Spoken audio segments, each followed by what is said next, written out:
जग कल्याण।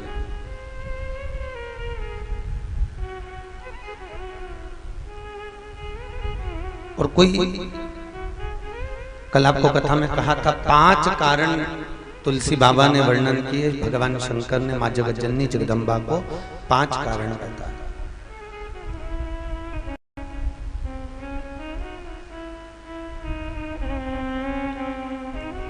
किन्हीं 5 कारण के फल स्वरूप मेरे राम पृथ्वी पर आए। पर राम जी महाराज के पृथ्वी पर आने के भी कारण थे और रावण के विनाश का भी कारण था।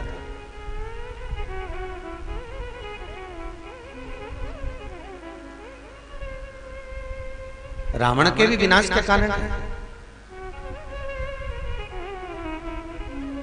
चाहता,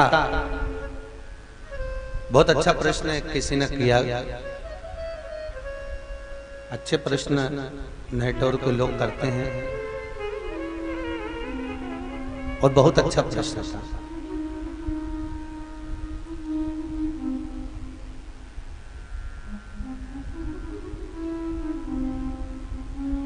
कहे महाराज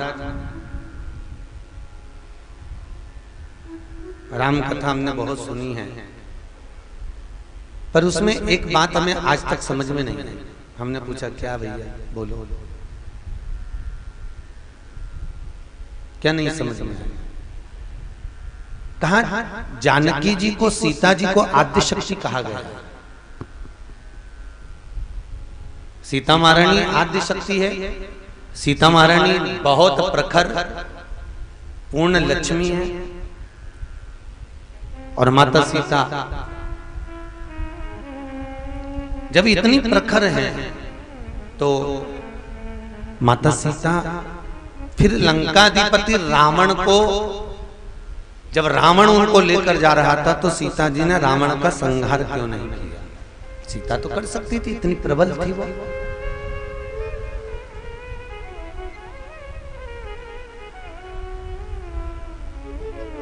सीता इतनी प्रखर थी तो फिर रावण को मारने में दिक्कत क्या थी माता सीता को? मां जानकी को कमी क्या पड़ गई जो माता सीता रावण के प्राण नहीं है? भैया आपका प्रश्न अच्छा है, परंतु उसका एक कारण है कि कहीं कहीं घर की बहुएं मर्यादाओं में बंधी रहती है। घर की बहुओं की कुछ मर्यादा होती है।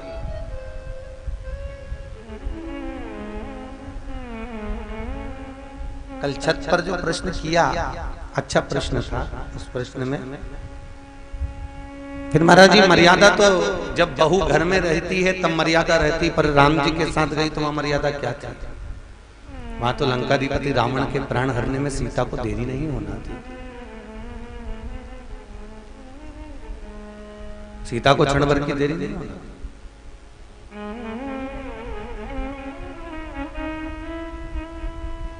महाराज बिल्कुल सही है, पर शास्त्र कहता है माता सीता जब विवाह कर कर आई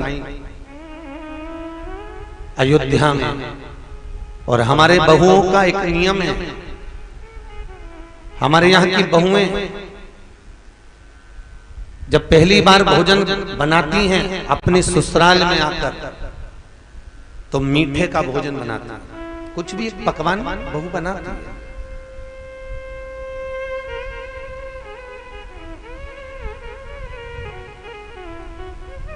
और पूछकर बनवाया भी जाता है कि तुम कुछ बनाओ, बनाया। सीता जी ने भी आज खीर बनाई और माता जानकी ने जब खीर बनाई दशरथ जी के लिए, कौशल्या मैया के लिए, कैकेयी मैया के लिए, सुमित्रा जी के लिए, सबके लिए परोसा, सबके सामने रख दिया। और कैकेयी मैया के सम्मुख में भी खीर रखी, सुमित्रा के सम्मुख में भी खीर रखी। और माता सीता अंदर रसोई घर में गई और रसोई घर में जैसी जानकी जी पहुंची, इतनी देर में ऐसी तेज हवा चली, ऐसी तेज हवा चली कि कचरा उड़ा और उड़कर दशरथ जी के कटोरे में जो खीर रखी थी उस खीर में चला गया। एक तिनका उस कटोरे में जाकर गिर गया।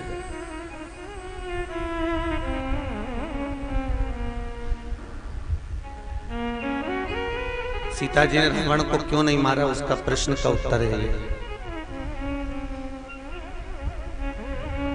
एक तिनका, एक कचरा कटोरे में पड़ा है खीर के,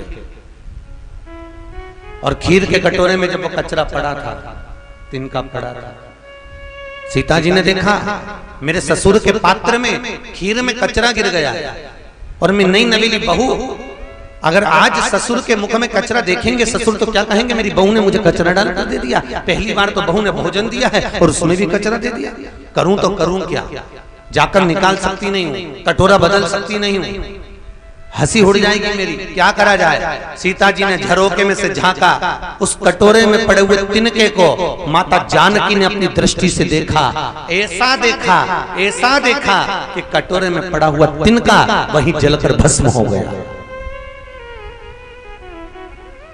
वो तिनका, कटोरे में पड़ा हुआ तिनका वहीं जलकर भस्म हो गया। जैसे तिनका जलकर भस्म हुआ, दशरथ जी ने देख लिया सीता जी को, सीता जी ने अपनी दृष्टि से कचरे को जला दिया, तिनके को जला दिया। दशरथ जी ने खीर खाई, खीर खाकर दशरथ जी सीता जी के कक्ष में गए। बहुरानी जानकी, ए सीता, पिताजी आप आए, मुझे बुलाना होता मैं आती, क्या बात है, बोलिए पिताजी मेरे को क्यों बुलाया, क्या कारण है, आप मेरे पास में आए, मुझे बुलाते मैं आती, दौड़कर आती, आप बोलो तो सही क्या चाहिए आपको, क्या चाहिए। जानकी तुझसे कुछ मांगना है तो दे देगी। सीता जी कहती है जी पिताजी आप बोलो क्या चाहिए। पहले सौगंध खा राम की कि तुझसे जो मांगूंगा तुझे देना पड़ेगा। सीता जी कहती है पिताजी सौगंध खाने की जरूरत ही नहीं पड़ेगी, आप मांगो तो सही आपको क्या चाहिए, मैं वचन देती हूं कि जो मांगोगे दे दूंगी। सीता तू मुझे वचन दिए और ये वचन टूटना नहीं चाहिए, नहीं टूटेगा, बोलो क्या चाहिए।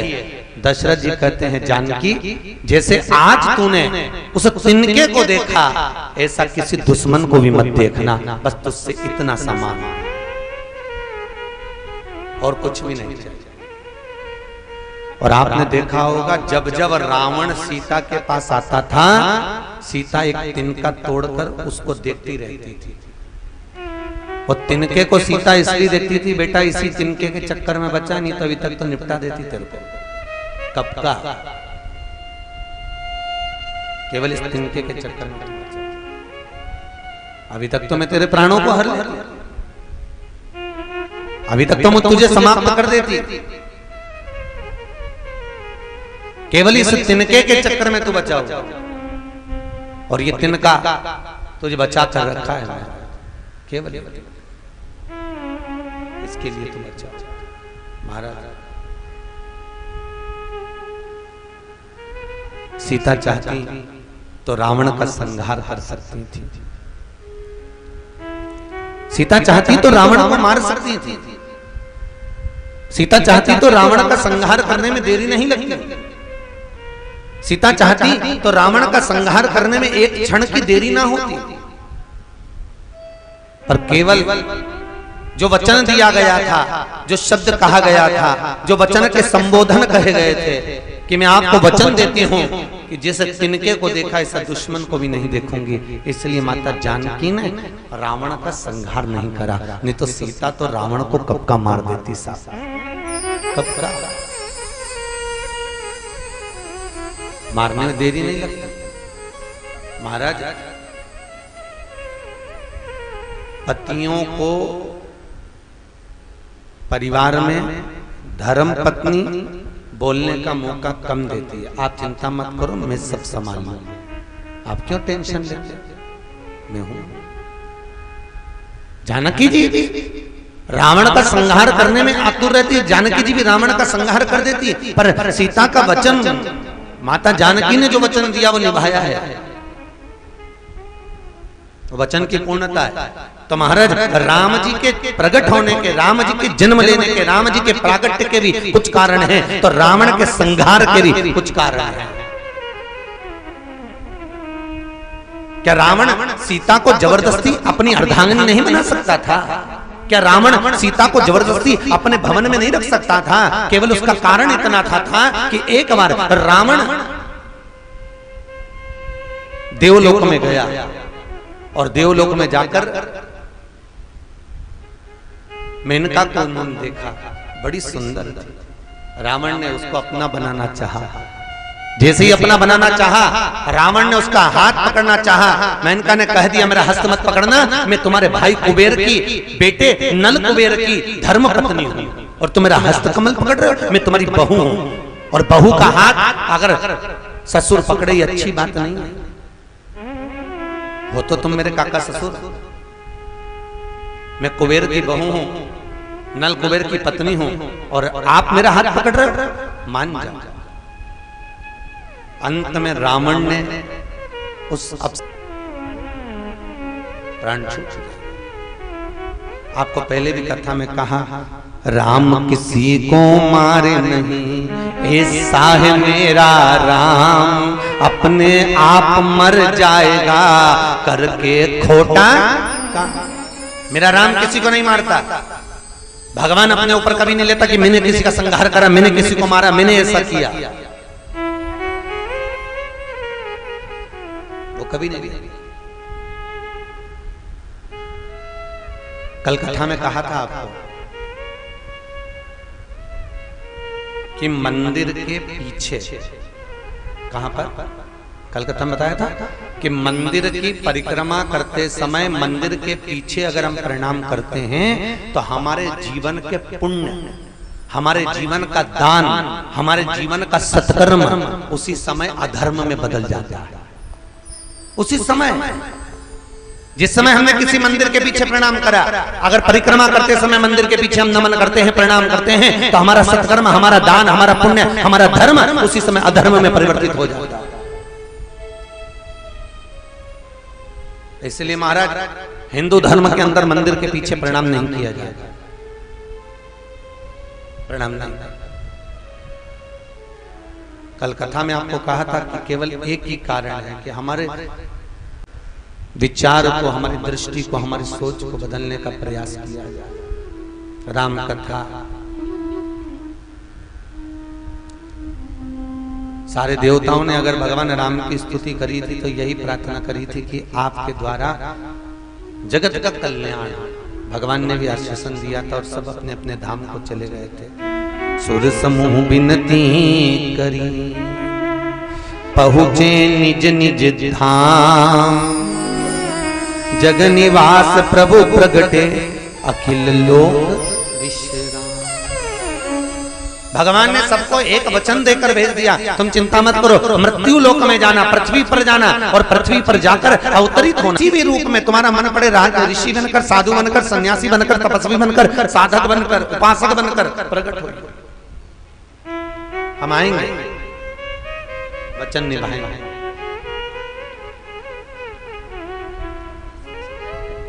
भगवान जब आया, राम जी महाराज जब माता कौशल्या के गर्भ से प्रकट होने वाले थे,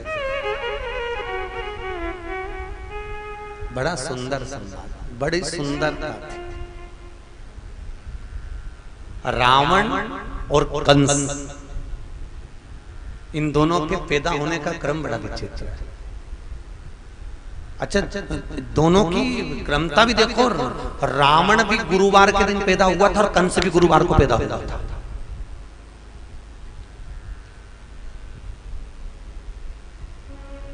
कंस भी गुरुवार को हुआ और रावण, और दोनों की क्रमता देखो, वो भी त्रयोदशी को पैदा हुआ था, ये भी त्रयोदशी को पैदा हुआ, कंस भी और रावण। बस अंतर इतना है, ये ब्राह्मण के घर में पैदा हुआ और वो यदुकुल में पैदा हुआ, पर दोनों में बस केवल अंतर इतना था कि जो कंस पैदा हुआ था वो पवन रेखा के गर्भ से पैदा हुआ, और पवन रेखा 3 दिन की, धर्म कहता है, हमारा शास्त्र कहता है कि नारी जब 3 दिन की रजस्वला रहती है, नारी जब 3 दिन की रजो धर्म में रहती है, इसका वर्णन भी हमारा शास्त्र।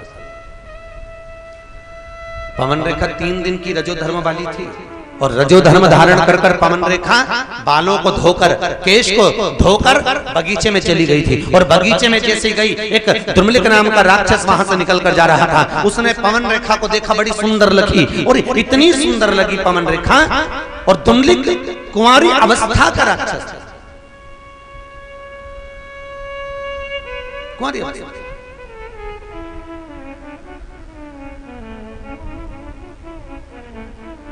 एक तो बहुत सहज सी बात है महाराज, बहुत सहज। हमारे हिंदू धर्म में कहा जाता है सबसे बड़ा आश्रम गृहस्थ आश्रम।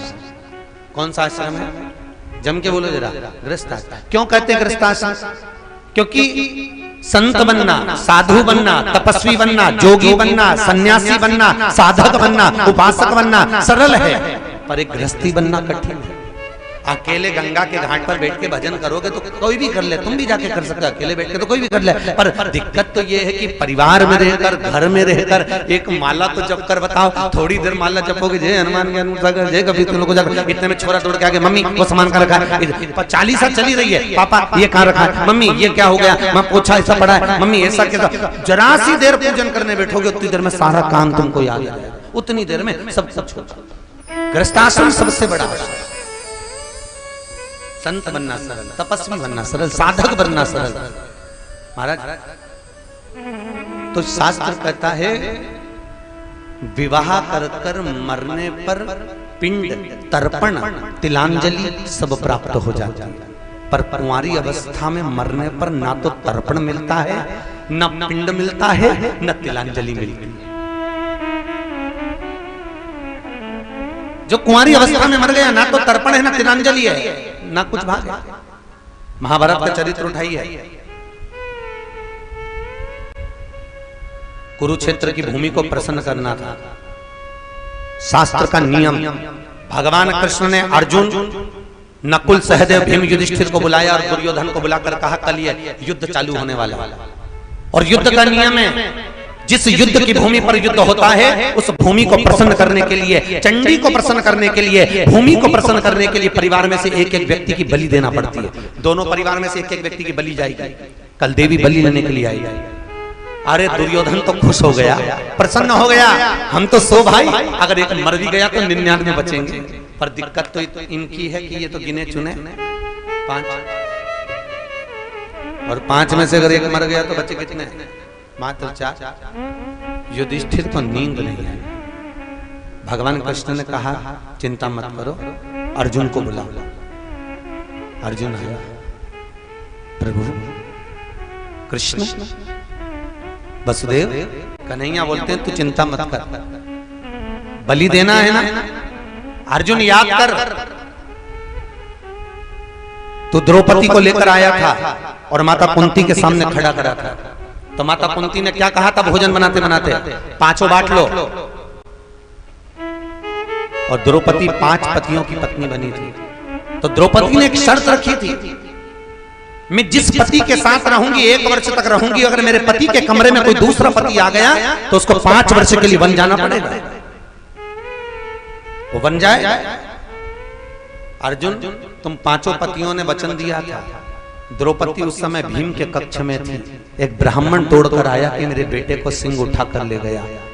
तुम अर्जुन धनुष को ढूंढने के लिए भीम के कमरे में चले गए, ब्राह्मण के बच्चे को तो बचा लिया, पर तुमको 5 वर्ष के लिए वन जाना पड़ा था। अर्जुन कहते हैं बिल्कुल सही है प्रभु, तो करना क्या है? भगवान बोले अर्जुन, तुम 5 वर्ष के लिए जब बन गए थे तो नागों की कन्या उलूपी के साथ में तुमने शादी कर ली थी, और उलूपी के साथ में शादी हुई तो उससे एक बेटा उत्पन्न हुआ था जिसका नाम था अरावन। जी महाराज, एक काम करो, बलि चढ़ाना है, परिवार के व्यक्ति की चढ़ाना है, तो उसको लेकर जाओ। अर्जुन गए, आरावन को लेकर आए। आरावन का पिताजी घबराना मत, इन कौरवों को तो मैं छाट छाट कर मारूंगा, चिंता मत करना। और आरावन जैसे ही आया, भगवान कृष्ण ने कहा आरावन, हमें तुमसे युद्ध नहीं कराना। तो दादा फिर मुझे बुलाया क्या? हमें तुम्हारी बलि चढ़ाना। आरावन कहता है दादा मैं कुंवारा हूं, और कुंवारी अवस्था में अगर मर गया तो ना तो मेरा पिंड मिलेगा, ना तर्पण होगा, ना कहीं गया जी का श्राद्ध होगा, ना मुझे कुछ मिलेगा। अगर ब्राह्मण को भोजन भी कराया जाएगा तो मुझे प्राप्त नहीं होगा, कोई तर्पण भी करेगा तो मुझे प्राप्त नहीं होगा, कोई तिलांजलि भी देगा तो मुझे नहीं मिलेगा, क्योंकि मैं कुंवारा हूं और कुंवारी अवस्था में मरना नहीं चाहता। दादा पहले मेरी शादी कर दो, उसके बाद मैं मर जाऊं।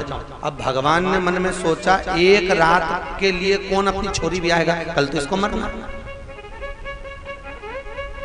करा क्या जाएगा, एक रात्रि के लिए इसको छोरी देगा कौन। भगवान कृष्ण ने युधिष्ठिर, नकुल, सहदेव सबसे कहा, ढूंढो एक लड़की ढूंढो, जल्दी इसकी शादी करना। कोई लड़की नहीं मिली।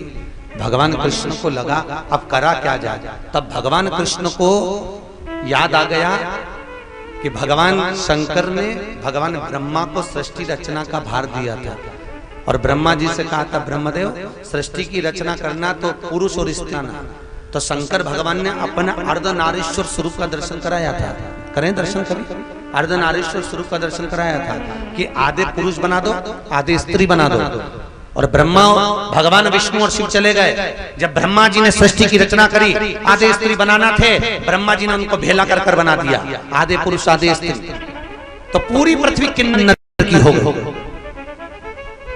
जहां देखो वही किन्नर, जहां देखो वही किन्नर नजर आ रहे थे। नीचे आए, आते सी भगवान विष्णु को हंसी आ गई, ब्रह्मा जी तुमने क्या बना दिया। ब्रह्मा जी बोले, भगवान शंकर ने तो किया था, आधे पुरुष आधे स्त्री बना दो। शंकर भगवान बोले, मैंने बोला था आधे पुरुष आधे स्त्री बना दे, तो तुमने स्त्री का रूप रखा और किन्नर का रूप रखकर भगवान कृष्ण ने रावण के साथ में शादी की। आज भी किन्नर थे, अष्टमी को राम जी हुए थे, नवमी को वो मंगल को हुए, ये बुध को हो गए। कितनी कितनी क्रमता है। वो रात के 12, वो दिन के 12।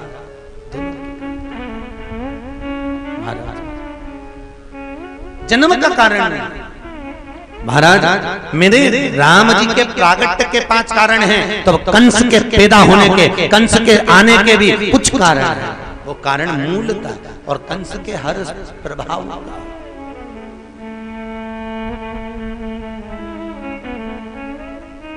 हर निवेदन किया। कौशल्या माँ ने लाला का जब दर्शन किया, माता पुनि बोली, सोमती डोली, तजहु तात यह रूपा। क्यों मना कर रही है कौशल्या मैया। जिस रूप का दर्शन माता करा वो रूप बड़ा प्रखर था। भय प्रकट कृपाला दीन दयाला कौशल्या बड़ा भगवान के हाथ, शीश, मुख सब देखकर कौशल्या जी ने हाथ जोड़कर कहा, मैंने तो बेटा मांगा था, तुम तो बाप बनकर आ गए। तो राम जी महाराज बोले, मैया कितना छोटा होना है जरा बता देना हो। कौशल्या जी बोली, मैं बता दूंगी, तुम छोटा तो हो। राम जी महाराज होते गए होते गए होते गए, इतने से हो गए। कौशल्या जी बोली, बस बस बस इतना बड़ा चलेगा बेटा, इतना बड़ा ठीक है। अब रोइए। राम जी ने शंकर भगवान को बुलाया, भोलेनाथ जी जरा आइए। शंकर भगवान बोले, बोलो क्या बात है। शंकर भगवान बताइए रोते कैसे हैं। शंकर भगवान बोले, हम ही कभी नहीं रोए दादा, हम ही नहीं रोए तो हम क्या बताए। कौशल्या जी बोल रही हैं रोना पड़ेगा तो रोए कैसे। तो राम जी बोले, हमें मालूम है, आप बताओ। शंकर भगवान बोले, हम ही नहीं रोए तो कभी हम तुम क्या बताएं। शंकर भगवान बोले, काम करते हैं, दुनिया के मुस्कुराने के लिए और आपके रोने के लिए एक अक्षर दे देता हूं। शंकर जी ने उसी समय राम के सम्मुख में अक्षर प्रदान कर दिया, ओम दे दिया। क्या दिया। और जैसे ही ओम प्राप्त हुआ, ओम मिलते ही, ओम अक्षर की प्राप्ति होते से ही, जैसे ही ओम मिला, भगवान राम ओम ओम ओम ओम ओम करने लगे। जैसे ही ओम ओम करने लगे तो कौशल्या जी समझी कि राम जी रोने लगे। देखो भगवान रोते हैं तो ओम ओम कर कर रोते हैं, और हमारे यहाँ का बच्चा जन्म लेकर रोता है तो काय काय कर कर रोता है। मेरी मम्मी कहाँ है, मेरा पापा कहाँ है, मेरे हिस्सा कहाँ है, मेरी जायदाद कहाँ है, मेरी माँ कहाँ गई। अब काय काय करे और मरे तब तक भी काय काय करता है। छोरा कहाँ है, उसको और बुला दो, एक बार देख लो। काय काय आखिरी तक, अंतिम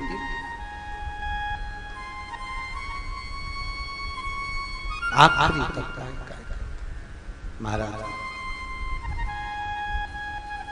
राम जी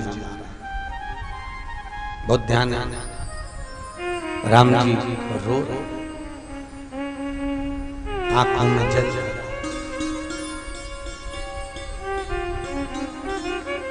कितनी सुंदर स्तुति बाबा ने करी है,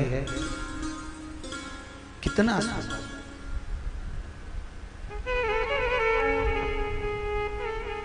बहुत सुंदर स्तुति।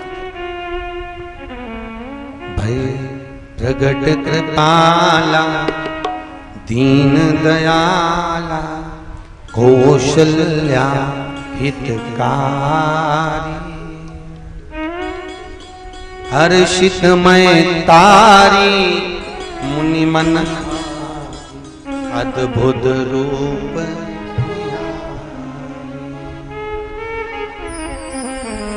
अच्छा, कितनी सुंदर बात तुलसीदास जी ने लिखा कि भय प्रगट कृपाला दीन दयाला कौशल्या हितकारी। कथा के पहले दिन कहा था कौशल्या दिशि प्राचीन, कौशल्या पूर्व दिशा है, और पूर्व दिशा की ओर जो मुख कर कर भगवान का भजन करता है, भगवान उसका हित करता है, कल्याण करता है। इसलिए यहां लिख दिया भय प्रगट कृपाला दीन दयाला कौशल्या हितकारी। तो कोई ये ना समझे कि कौशल्या जी का नाम लिखा है या पूर्व दिशा का नाम लिखा है, पूर्व दिशा की ओर मुख करने वाले का हित। अच्छा, कई लोगों को एक बहुत भ्रम समाया हुआ है, वो दोहा जो आखिरी का आता ना, विप्र धेनु सुर संत हित। बोलो जरा जम के, विप्र धेनु सुर संत हित लीन मनुज अवतार, निज इच्छा निर्मित तनु माया गुण गो पार। तो कई लोगों के मन में भ्रम आ जाता है, महाराज तुलसीदास जी ने विप्र लिखा ब्राह्मण, धेनु लिखा गाय, सुर लगा देवता, संत लिखा, पर इसमें हम लोगों का नाम तो लिखा ही नहीं, जो अन्य लोग हैं हमारा नाम तो ही नहीं।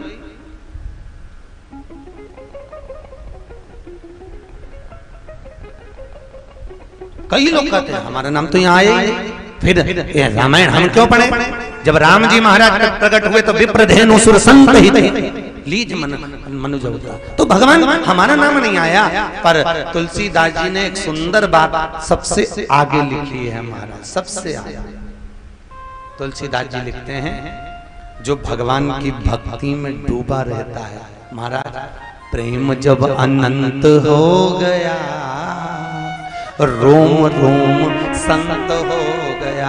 जो भगवान की भक्ति में डूबा रहता है, जो भगवान के भजन में डूबा रहता है, भगवत कथा में डूबा रहता है, भगवत नाम में डूबा रहता है, राम की मस्ती में डूबा रहता है, वो मनुष्य नहीं रहता, वो संत बन जाता है। तो जितने भी राम कथा में बैठे तुम सब कौन हो? अरे बोलो तो तुम क्या? अच्छी जम के बोलो। संत, संत का काम क्या है? साधना करना। तुम भी तो 3 घंटे की साधना कर रहे हो, एक जैसे आसन से बैठे हो। संत का काम क्या है? कथा सुनना, भजन करना, संकीर्तन करना, तुम भी तो कर रहे हो। संत का काम क्या है? श्रवण करना, भक्ति को धारण करना, तुम भी तो वही कर रहे हो। संत का काम क्या है? योग साधना में लीन रहना, तुम भी तो योग साधना में लीन हो। बीच बीच में भजन में ताली भी बजाते हो, अच्छे योग भी करते हो, साधना भी करते हो, भगवत नाम का कीर्तन भी करते हो। तो और संत का काम क्या है? अपनी दृष्टि को परमात्मा तक लेकर जाना, तो तुम भी तो वही कर रहे हो, अपनी दृष्टि को भगवान तक लेकर जा रहे हो, साधना तक लेकर। संत का काम क्या है? गंगा के घाट पर भगवान की चर्चा करना, तुम भी तो वही कर रहे हो, राम ज्ञान रूपी गंगा के घाट पर बैठकर चर्चा ही तो कर रहे हो। संत का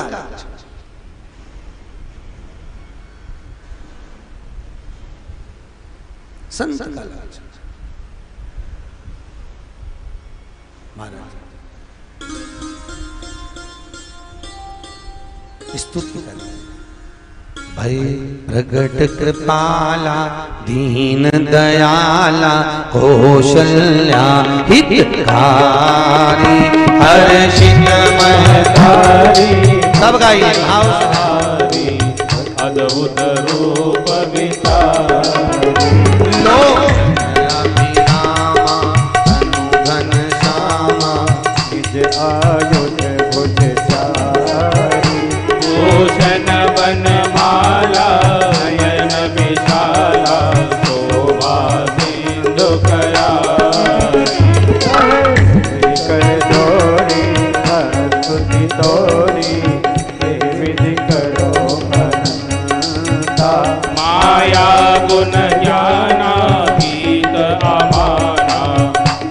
पुराण बनंता। करुणा सुख सागर सब गुण आगर, जय गावहि श्रुति सुनता। तो मम हित लागी जन अनुरागी, भयउ प्रगट सिरिवंता। ब्रह्मांड निकाया निर्मित माया, रोम रोम प्रतिवेद कहे। मम उरसहु बासी यह उपहासी, सुनत धीर मति धीर न रहे। उपजा जब ज्ञाना प्रभु मुस्काना, चरित बहुत विधि कीन चहे। कही कथा सुहाई मात बुझाई, यही प्रकार सुत प्रेम लहे। माता पुनि बोली सोमति डोली, तात यह रूपा। की जैसी सुलीला अति प्रिय शीला, यह सुख परम अनोखा। सुनी जन सुजाना लोदन ठाना, होए बालक सुर भूपा। यह चरित जिगावहि हरिपद पावहि, तेन परहि भव कोपा।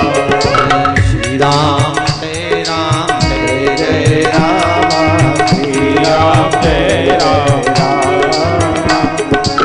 श्री राम जय राम जय जय राम, श्री राम जय राम जय।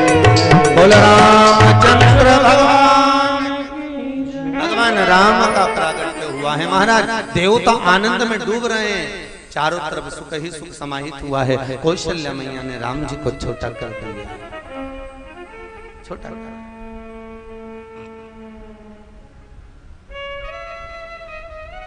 छोटे होने में बहुत फायदा है, बड़े होने में फायदा नहीं।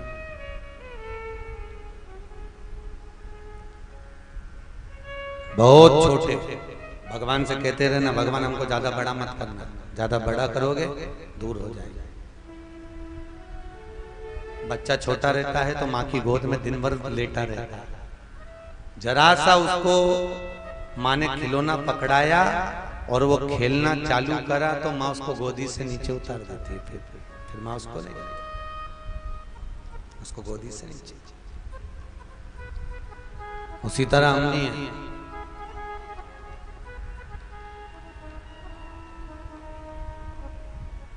जब तक भगवान की भक्ति में डूबे रहे तो भगवान ने अपना बना कर रखा। जैसे काम क्रोध लोभ मोह माया प्रपंच गाड़ी बंगला जमीन जायदाद में जैसे जैसे घिरते गए, भगवान सोचता है अच्छा है तू इसमें फंसे रहे, मेरा भजन मत करना। फंसे जान कर भगवान फंसे। और फिर हम प्रतीक्षा करते हैं, फिर हम बाट जोते हैं, इंतजार करते हैं कि हमारा नंबर आएगा जब देखा जाए। महाराज 3 मित्र पिकनिक करने गए, यहाँ जाते हैं लोग पिकनिक करने के लिए, बोट करने के लिए। 3 मित्र पिकनिक करने गए, तीनों ने समोसे लिए, कचौड़ी ली, कोल्ड ड्रिंक की बोतल ली और पानी लिया, मिक्सचर लिया, सब लिया, चिप्स वेफर सब लेके, बिस्कुट मिस्कुट लेके तीनों बोट करने के लिए, पिकनिक करने के लिए गए। अब पिकनिक करने के लिए जैसे ही गए उन्होंने बैग खोला तो सब कुछ तो निकल गया पर पानी की बोतल ना घर पे रह गई। अब पानी की बोतल घर रह गई, करें क्या? तो तीनों ने विचार करा 3 पर्ची लिखो, कुड़कुड़ा के फेंको, जिसका नाम आएगा वो बोतल लेने जाए। पर्ची निकाल कर फेंकी, एक का नाम आया, उससे कहा तू बोतल लेने जा। उसने कहा मैं जा रहा हूं पर तो कहते तू चिंता मत कर, जब तक तू नहीं आएगा हम कुछ भी नहीं खाएंगे, सब तू जा, जल्दी आना, लेट मत करना है, जल्दी आ। वो दौड़ कर गया। आधा घंटा हो गया, 1 घंटा हो गया पर नहीं आया, 1.5 घंटा हो गया नहीं आया, 2 घंटे हो गए नहीं आया। दोनों ने आपस में बात करा, हो सकता है उसकी मम्मी ने पापा ने कोई काम बता दिया होगा इसलिए नहीं आया। एक काम करो अब निकालो, खाएं और चलो। दोनों ने मिलके सब सामान खोला और समोसा निकालकर, दोनों खाने वाले थे, इतनी देर में वो पेड़ के पीछे से आ गया और आकर बोला मुझे पहले ही मालूम था कि तुम दोनों खा जाओगे इसलिए मैं गया ही नहीं। इसीलिए बता, वो 2 घंटे से मैं पेड़ के पीछे खड़ा पर निकला नहीं, और इनने खाना चालू करा और निकल के बाबा, मुझे मालूम था कि तुम खा जाओगे, इसलिए मैं गया ही नहीं। बस हमारी भी सोच, हमारी वृत्ति, हमारा मन यही विचार में लगा। हम रोज यही सोचते हैं, बस भगवान ने बहुत कर दिया, अब थोड़ा सुकून से जीऊंगा। और मालूम पड़े फिर दूसरे दिन कोई काम ऐसा आ गया, फिर कोई काम नहीं लगा, अब थोड़ा सुकून मिल गया, अब सुकून से जो फिर कोई काम। रोज पेड़ के पीछे से निकलकर हम बाहर आ जाते हैं, फिर वैसी की वैसी जिंदगी हमारी हो जाती है। हमारा फिर वही बहती हुई नदी के तट पर बैठा हुआ संत इंतजार कर रहा है नदी को सूखने का, नदी को पानी को बहने से रुकने का। किसी ने पूछ लिया, बाबा क्या कर रहे हो? बाबा कर रहे हैं नदी का पानी कम हो जाए तो मैं पार हो जाऊं। अरे बाबा नाव पकड़ो निकल जाओ। नहीं नहीं, थोड़ा नदी का पानी कम होने दो, नदी सूखने दो, तब मैं निकलूंगा। तो संत कहते हैं नदी सूख जाए मैं निकल जाऊंगा। गांव के लोग कहने लगे, बाबा तुम पागल हो, नदी कभी सूखती है? जो सूखेगी तुम पार होगे, कब तक बैठे रहोगे? संत कहते हैं बस तुम्हारा जैसा जीवन ही तो मैं जी रहा हूँ। तुम भी तो कहते हो बस बेटों की शादी हो जाए, बच्चों का ब्याह हो जाए, बस ऐसा काम और हो जाए, एक बार ये काम और निपट जाए, उसके बाद मैं भजन करूंगा, उसके बाद मैं कथा सुनूंगा, उसके बाद मैं सत्संग करूंगा। बचपन गया, जवानी गई, अधेड़ी गई, बुढ़ापा आ गया, और अभी भी विचार में पड़ा हुआ है बस ये और हो जाए, इसके बाद में फ्री होकर कथा सुनूंगा। भगवान के रेंदे ऊपर ही सुन लेना, जा क्या करेगा नीचे से। बचपन खेल में खोया, जवानी नींद भर सोया, बुढ़ापा देख कर रोया, सिराने मौत हंसती है। अंतिम समय में मृत्यु भी हंसेगी, देख देख कर हंसेगी। बचपन गवा दिया, जवानी गवा दी, अधेड़ी गवा दी, आया बुढ़ापा वो भी गवा दिया, भोग और विलास में निकाल दिया। अभी हम विचार कर रहे हैं, ओ अभी कोई समय है कथा सुनने का? अभी कोई कथा सुनने का समय है? ये कथा सुनने का समय? समय का ठिकाना कब है? जीवन का कोई ठिकाना है? कोई भरोसा नहीं, कोई भरोसा।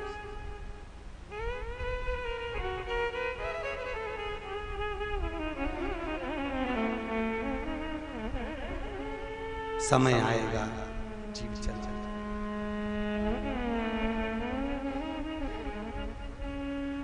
आसक्तियों से पड़े पड़े विभीषण सबसे ज्यादा किसको चाहता था, राम को कि रावण को? जम के बोलिए, अरे बोलो जम के। विभीषण सबसे ज्यादा राम को चाहता था कि रावण को चाहता था? रावण। बिल्कुल सही बोलिए दीदी, विभीषण सबसे ज्यादा रावण को चाहता था, राम को नहीं।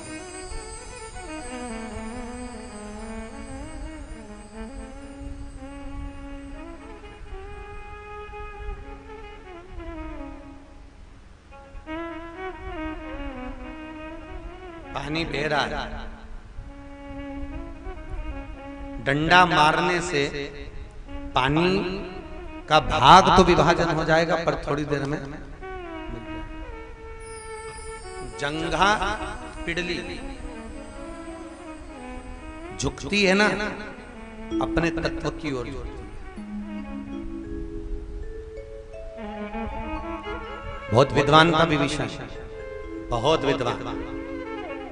एक दिन वो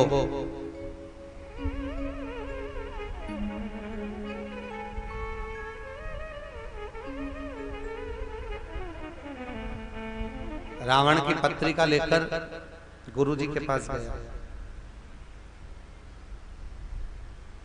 गुरुदेव जरा ज्योतिषी आप जानते हो, बताइए क्या भाग्य है इसका? भाग्य महाराज जी ने कह दिया, विभीषण तेरा भाई का अंत निश्चित है। विभीषण बोले, गुरुजी तुम किसके सामने बोल रहे हो, मालूम है तुम्हें?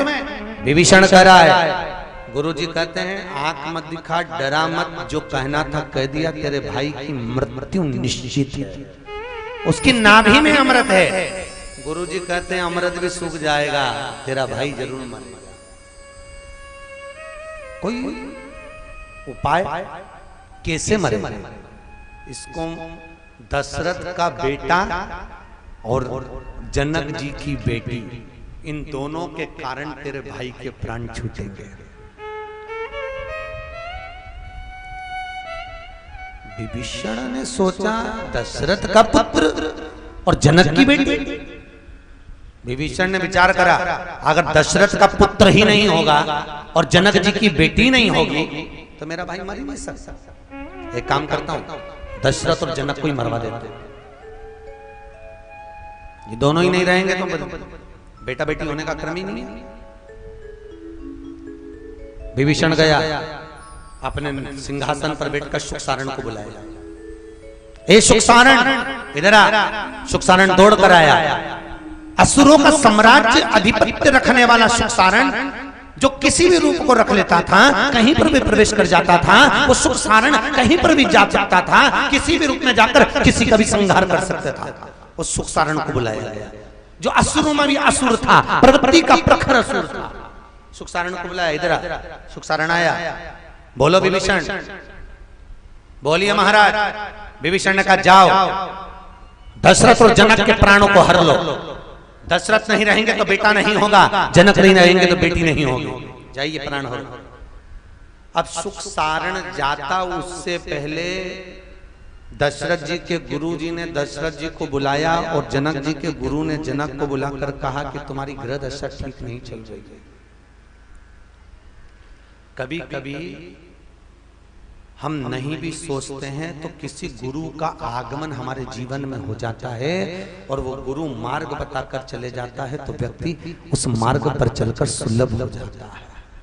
कोई सद्गुरु जीवन में आता है और कभी भी आकर किस रूप में आए और किस रूप में बताकर चले जाए भगवान जानता है। गुरुजी ने कहा इधर आओ जनक जी, थोड़े दिन के लिए तीर्थ चले जाओ। दशरथ जी थोड़े दिन के लिए तीर्थ जाओ। दशरथ जी भी तीर्थ करने गए, जनक जी भी तीर्थ करने गए। दोनों तीर्थ के लिए जा रहे हैं, दोनों तीर्थ करने के लिए जा रहे हैं। इतने में भगवान गुरु बाबा ने, गुरु जी महाराज ने दोनों की मूर्ति का निर्माण करवाया। जनक जी की मूर्ति और दशरथ जी की मूर्ति बनाकर सिंहासन पर रखी। सुखसारण आया और सुखसारण ने आकर तुरंत देखा दोनों राजा बैठे हुए थे। बैठे हुए राजा के पहले गया अवध में और अवध में जाकर दशरथ जी का सिर काट दिया। फिर गया जनकपुरी में, जनक जी का सिर काट दिया। मारकर विभीषण को आकर कह दिया तुम्हारे आंखों के कांटे निपट गए, अब ना तो जनक रहा न दशरथ रहा। अब चिंता मत करो, लंकाधिपति रावण नहीं मर सकता, अब नहीं मरेगा, चिंता ना करिए। दोनों मर गए। विभीषण बेफिक्र हो गया, बेफिक्र। घूमते घूमते एक दिन दशरथ और जनक दोनों मिल गए। कैकई नरेश की लड़की कैकई का स्वयंवर था। कैकई के स्वयंवर में जनक जी भी पहुंचे और दशरथ जी भी पहुंच गए। और दशरथ जी ने कैकई को स्वयंवर में जीत लिया। बाकी के लोगों ने आक्रमण कर दिया। आक्रमण करा, दशरथ जी के साथ युद्ध हुआ। तो इतने में कैकई दशरथ जी के प्राण बचाने के लिए आगे आके खड़ी हो गई। आगे आके खड़ी हुई, दशरथ जी ने कह दिया कैकई तुमने मेरे प्राण बचाए हैं, मांगो तुम्हें क्या चाहिए, कुछ मांग लो। कैकई कैकई कहती है मांगूंगी,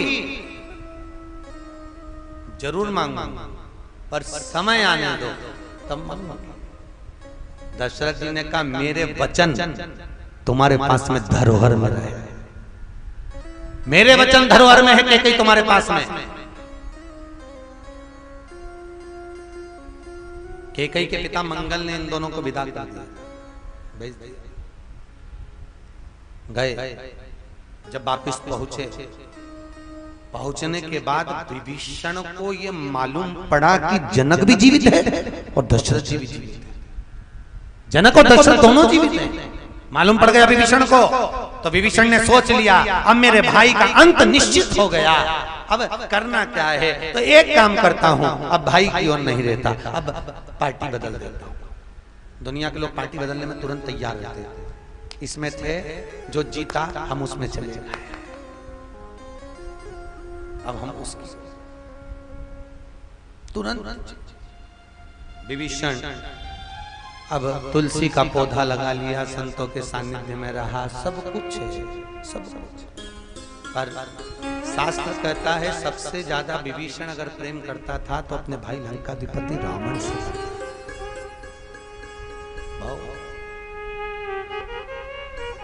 वो तो कुल का नाम रहे इसलिए थोड़ा शरणता गति की ओर गया।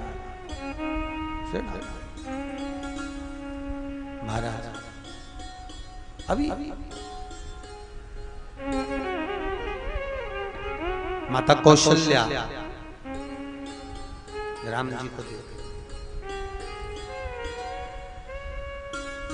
राम जी महाराज कौशल्या मैया के गोद में विराजमान है। दासी दौड़ कर जा रही है और दासी दौड़ कर पहुंचती है और पहुंचकर आवाज लगाकर कहती है महाराज बधाई हो।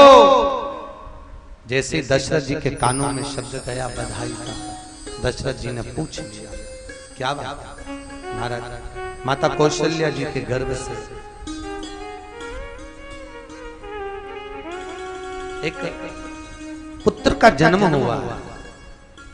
इतने में दूसरी दासी दौड़ कर गई, महाराज बधाई हो, माता कैकेयी के गर्भ से भी एक पुत्र हुआ। दो दासियां और दौड़ कर आई, महाराज बधाई हो, माता सुमित्रा के गर्भ से दो दो पुत्र का जन्म हुआ है। भगवान जब देता है तो छप्पर फाड़ कर देता है और भगवान जब लेता है तो तन का कपड़ा भी फाड़ लेता है। उसने दिया, दशरथ जी को खूब दिया, खूब बहुत दिया। कोई सहज नहीं है दशरथ महाराज। दशरथ जी के घर में अगर भगवान प्रकट हुए हैं, दशरथ जी के घर में अगर चार चार पुत्र प्रकट हुए हैं, दशरथ जी के घर में अगर 4 पुत्रों का जन्म हुआ है तो ये दशरथ जी का भाग्य है महाराज, ये दशरथ जी का सौभाग्य है। और दशरथ जी अगर पुत्र के लिए रो रहे हैं तो ये दशरथ जी का कर्म का भोग है महाराज। जो उन्होंने करा था, श्रवण कुमार के प्राण हरे थे तो भोगना पड़ा, भोगना। अब भगवान कृष्ण के पिताजी वसुदेव महाराज को रोना पड़ा। कई बार लोग कहते हैं भगवान कृष्ण के पिता थे वसुदेव जी, वो भी रोए। हाँ वो भी रोए, उनको भी रोना पड़ा, केवल एक कारण से रोए हैं। ये वसुदेव जी महाराज पूर्व समय में कश्यप ऋषि थे और इन्होंने ब्राह्मणों को बुलाकर यज्ञ करा। यज्ञ करते समय ब्राह्मणों ने कहा यज्ञशाला में एक गौ माता को लाकर बांधो, लाओ गाय। और कश्यप ऋषि गए वरुण जी के पास, वरुण जी एक गाय दे दीजिए। वरुण जी ने कहा कश्यप बाबा आप आए हो, ले गाय लेकर जाओ। तो वरुण जी ने गाय भी दे दी, बछड़ा भी दे दिया। तो कश्यप ऋषि ने कहा मुझे केवल गाय चाहिए, बछड़ा नहीं, मुझे गाय चाहिए, बछड़ा नहीं चाहिए, मैं बछड़ा नहीं ले जाऊंगा। वरुण जी ने कहा अगर आप बछड़ा नहीं ले जाएंगे तो मैं गाय भी नहीं दूंगा। मैं गाय को गाय मना करता। कश्यप ऋषि ने कहा वरुण जी तुम मुझे जानते नहीं हो। वरुण जी कहते मैं पहचानता हूँ आप कश्यप ऋषि हो। तो फिर गौ माता क्यों नहीं देते? बस अगर गाय दूंगा तो बछड़ा लेकर जाना पड़ेगा, बछड़ा ले जाओ। नहीं लेगा। कश्यप ऋषि ऐसे ही चले गए बिना गाय के। ब्राह्मणों ने फिर कहा मुहूर्त निकल रहा है, कश्यप बाबा गाय लाओ। कश्यप जी फिर गए। कश्यप जी जाकर रात के समय पर वरुण की गौशाला से गाय को खोल कर लिया और गाय को खोल कर लाए, यज्ञशाला में बांधी। यज्ञशाला में बांधी, बछड़े रंभाने लगे। जैसे ही बछड़े रोए वरुण जी के कानों में शब्द गया। वरुण जी तुरंत जाकर देखे तो गाय नहीं थी, बछड़ा था। बछड़े को लेकर कश्यप ऋषि के पास गए, रात का समय। कश्यप बाबा आप ये बछड़े को रख लो गाय माता के। नहीं नहीं मुझे केवल गाय चाहिए, बछड़े नहीं। मैं नहीं रखता, ले जाओ इनको। वरुण जी ने विनती करी, धोख लगाई, प्रणाम करा, पर कश्यप बाबा नहीं माने। कश्यप ऋषि जब नहीं माने वरुण जी को क्रोध आ गया और वरुण जी ने क्रोध में आकर कहा सुन कश्यप ऋषि तुम संत हो गए अपने नगर के, साधु हो गए अपने नगर के, साधक हो गए अपने नगर के, महात्मा हो गए अपने नगर के। मैं वरुण आज तुम्हें श्राप देता हूं। जैसे मेरे बछड़े अपनी गाय के लिए रो रहे हैं, पृथ्वी पर जाकर तुम वसुदेव बनोगे और अपनी औलाद के लिए रोओगे। मेरा श्राप है तुम। वो कश्यप ऋषि को वसुदेव बनना पड़ा और अपनी औलाद के लिए रोना पड़ा। सोचो, एक बेटा मर जाए तो कितना दुख होता है। और वरुण वो कश्यप बाबा के सामने, वसुदेव जी के सामने उनके 6-6, 7-7 पुत्रों का भाग आया। कितना दुख,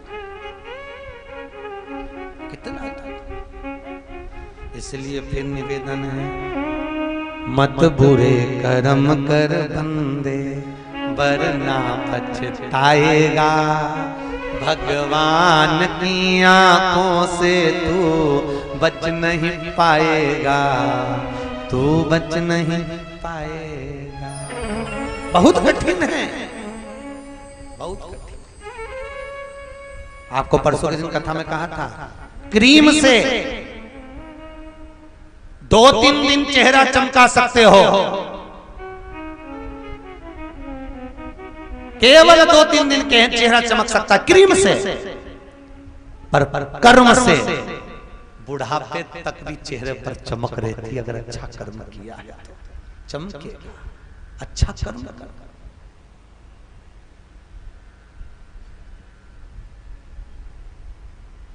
अच्छा अच्छा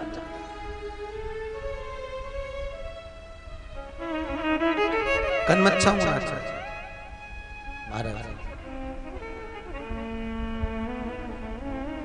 इसलिए कहते हैं, मत बांधो गठरिया अपयश की, मत बांधो गठरिया अपयश की, मत बांधो गठरिया अपयश की, मत बांधो गठरिया अपयश की, मत बांधो गठरिया अपयश की, मत बांधो गठरिया अपयश की, मत बांधो गठरिया अपयश की, मत बांधो गठरिया अपयश की। दोनों हाथों से ताली से बजाते, ताली बजाने से ब्लड प्रेशर बराबर होता है। जय हो।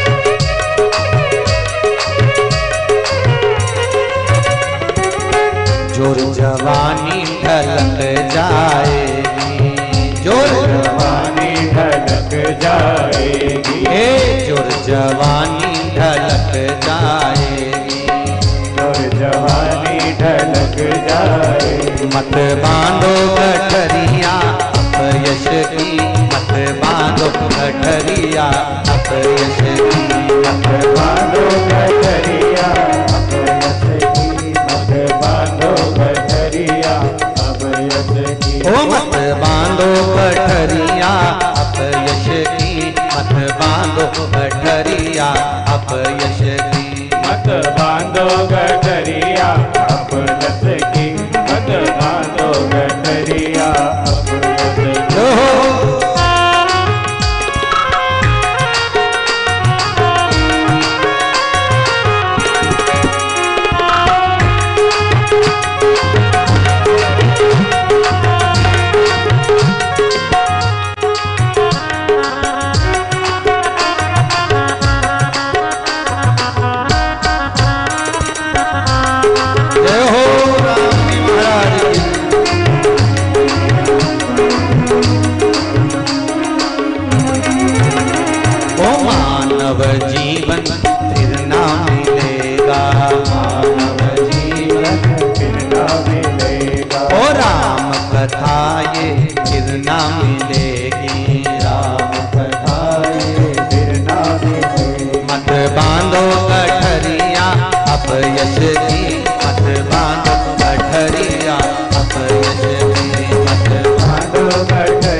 जी महाराज की कथा कह रही है। मानव का शरीर मिला है, उस मानव देह का सुख मूल है भगवान की भक्ति, उसको धारण करे।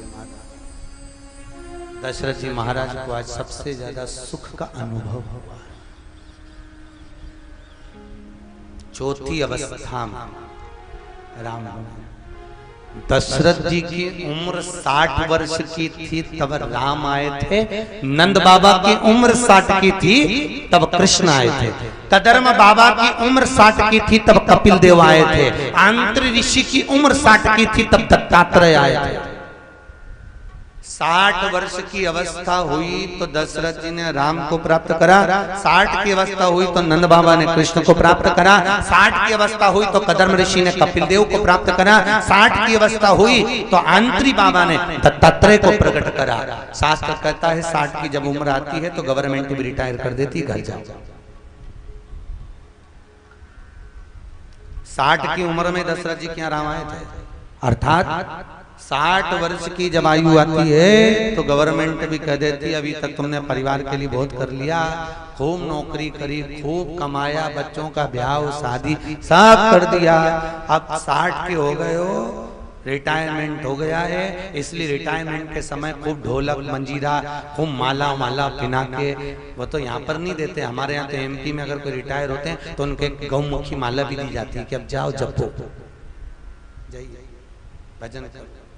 अभी तक परिवार के लिए कर लिया, अब कुछ भगवान के लिए करो, जय हो गया। मनुष्य की पहले मनुष्य की उम्र, गधा की उम्र, कुत्ता की उम्र और उल्लू की उम्र कितने हो गए? चारों की उम्र एक जैसी थी, बराबर। 40 साल का मनुष्य था, 40 साल का गधा था, 40 साल का कुत्ता था, 40 साल का उल्लू था, सब 40। एक बार गधा भगवान के पास आकर बोला, प्रभु मेरी उम्र बहुत सारी है, इतनी बड़ी उम्र में लोगों का बोझा ढोते रहूं, लोगों का वजन ढोऊं, मेरे से बने नहीं, मेरी उम्र कम कर दो। भगवान ने कहा गधा ठीक है, आज से तेरी उम्र आधी, तो 20 साल का।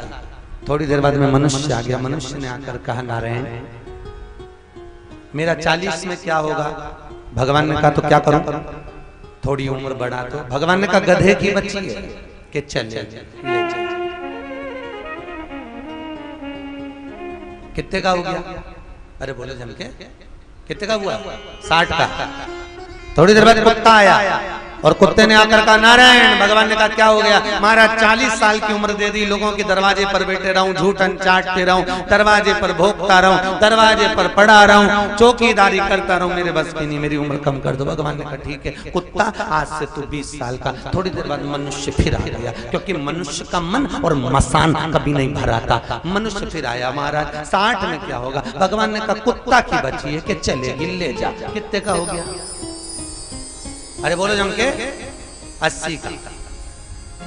थोड़ी देर बाद उल्लू आ गया। उल्लू ने कहा नारायण। नारायण ने पूछा क्या हो गया? महाराज हमारी 40 साल की उम्र दे दी, रात रात भर पेड़ों पर टंगा रहे, रात रात भर जगते रहे, महाराज हमारे बस का नहीं है, हमारी उम्र कम कर दो। भगवान ने कहा ठीक है उल्लू, आज से तू 20 साल। थोड़ी देर बाद मनुष्य फिर आ गया। प्रभु भगवान ने पूछा क्यों आया? 80 में क्या होगा? भगवान ने कहा उल्लू की बच्ची के चल जाएगी। कितने का हो गया? 100। ईमानदारी से बोलना नेटवर्क वालों, 40 वर्ष की उम्र तुम्हारी है। 40 वर्ष तक मनुष्य अपनी जिंदगी को बहुत अच्छे से जीता, खूब खाता, पच जाता, खूब आराम से रहता, अलमस्ती में रहता, डेंटिंग पेंटिंग सब करे, सब खिले, जैसे जैसे कपड़े पहने वैसे वैसे सुंदरता बढ़े। 40 वर्ष तक मनुष्य अपनी जिंदगी को सही जीता है। 40 के बाद जो उम्र लगी किसकी? गधे की। तो 40 से 60 तक बेटे की शादी करना है, बच्चों को पढ़ाना है, लिखाना है, बेटों का ब्याह करना है, बहन के घर का मायरा भरना है, ये करना है, वो करना है। 60 तक बोझा ढोता। कितने तक बोझा ढोया? बोलो जम के 60। 60 के बाद उम्र किसकी लगी? जम के बोलो। कुत्ता की 80 साल। और जैसी 80 की उम्र में पहुंचे, कुत्ता कहां बांधा जाता है? बोलो, जम के बोलो, आवाज आना चाहिए दरवाजे पर। इसलिए कमरे में से निकालकर हॉल में तुम्हारा पलंग डाल दिया जाता है, पड़े रहो हॉल के दरवाजे के पास, वहीं पे उसी जगह पर, क्योंकि भोजन उसी जगह पर आया, वहीं भोजन, वहीं चाय, वहीं नाश्ता, सब कुछ। और जैसे ही कोई आया वहीं से चिल्लाया, वहीं से चिल्लाया, क्योंकि कुत्ते की उम्र लगी। और उसके बाद में जो उम्र लगी 80 से 100, किसकी है? उल्लू की। डॉक्टर साहब मुझे नींद नहीं आ रही, डॉक्टर साहब ने टेबलेट दे दी कि कितनी भी टेबलेट खा ले, डॉक्टर को क्या मालूम कि किसकी उम्र लग गई, उसको क्या मालूम कि उल्लू की लगी, कितनी भी टेबलेट दे रहे, चाहे इंजेक्शन लगा ले तो भी, कितनी भी टेबलेट खा लेना 80 से 100 में, रात को 2 बजे तक सो गए, 2:30 से 3 में फिर उल्लू जैसे पलंग पे बैठे मिलोगे। फिर कितनी गोली खा लो, दवाई खा लो, पर 80 से 100 में नींद नहीं आ सकती, क्योंकि उल्लू की उम्र लगी है। इसलिए मेरा निवेदन है नेटोर वालों, अलमस्त जिंदगी जियो, जीवन का कोई ठिकाना नहीं है, रोज ऐसी मस्ती में जीना जैसे कल जाना है। खूब खाओ पियो, आनंद करो, भगवत भजन करो, नाम जाप करो, अलमस्त अपनी जिंदगी को जियो, भगवत नाम की शरणागति में जियो, राम नाम कृष्ण नाम का स्मरण करते हुए जियो, अलमस्त। रो रो कर मत जीना, क्योंकि कितने भी रोकर जी लो, आखिरी का फोटो तो इस्माइल वाला ही होता है। जो आखिरी में फोटो टंगेगा ना, उसमें तो इस्माइल लगेगी। तुम भले रो चाहे गाओ, कुछ भी करो, पर फोटो में तो इस्माइल रहेगी। इसलिए निवेदन है, रोकर नहीं जीना, खूब अलमस्त। जैसा मिला जाई विधि राखे राम, ताई विधि रहिए सीताराम, सीताराम सीताराम, अलमस्त जिंदगी। दशरथ बाबा ने 60 वर्ष की आयु में राम जी को पाया था, नंद बाबा ने 60 वर्ष की आयु में कृष्ण को पाया था। अवस्था देखिए, अवस्था 60 पे आए, राम को पा लिया। तुम भी 60 की अवस्था है, प्रयास करना। जब रिटायरमेंट हो जाए तो अब सोचना कि अब मुझे भगवान का भजन करना, अब नहीं छोड़ो। महाराज दशरथ जी के कानों में शब्द गया है, आवाज। दशरथ पुत्र जन्म सुनि काना, दशरथ पुत्र जन्म सुनि काना, दशरथ पुत्र जन्म सुनि काना, दशरथ पुत्र जन्म सुनि काना, मानहु ब्रह्मानंद समाना, मानहु ब्रह्मानंद समाना, श्री राम जय राम जय जय राम, श्री राम जय राम जय जय राम, श्री राम जय राम जय जय राम, श्री राम जय राम जय जय राम, श्री राम जय राम जय जय राम, श्री राम जय राम जय जय राम। ओ मंगल भवन मंगल हारी, मंगल भवन मंगल हारी, मंगल भवन मंगल हारी, मंगल भवन अमंगल हारी। दशरथ जी के कानों में शब्द गया, शब्द गया कानों में, सुख सुख स्थापित हुआ। कहा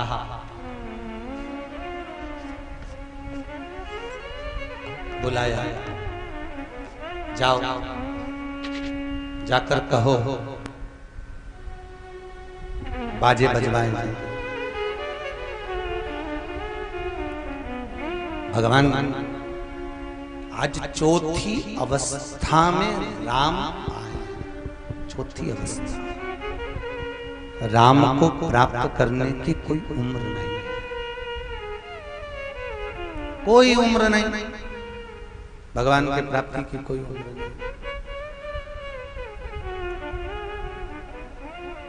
भगवान को प्राप्त करना महाराज, नगाड़े बजना चालू होगा। भगवान के प्राप्ति महाराज परमानंद पुरी मन राजा, परमानंद पुरी मन राजा, कहाँ बुलाई बजावहु बाजा, कहाँ बुलाए बजाओ बाजा, कहाँ बुलाई बजावहु बाजा, कहाँ बुलाए बजाओ बाजा।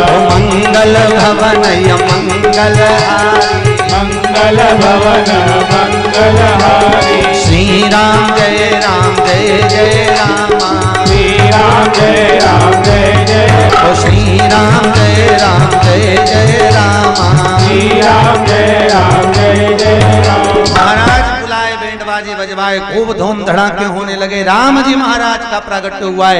इतनी बधाइयां लुटाई गई, इतनी बधाइयां लुटाई गई, इतने रतन माणिक सोना चांदी हीरा पन्ना इतना लुटाया गया कि सवेरे जो झाड़ू लगाने वाली आई, उन्होंने जब झाड़ू लगाना प्रारंभ करा तो इतना हीरा रतन इकट्ठा हो गया कि मणि पर्वत प्रकट कर गया, मणियों का पर्वत इकट्ठा हो गया, इतना था।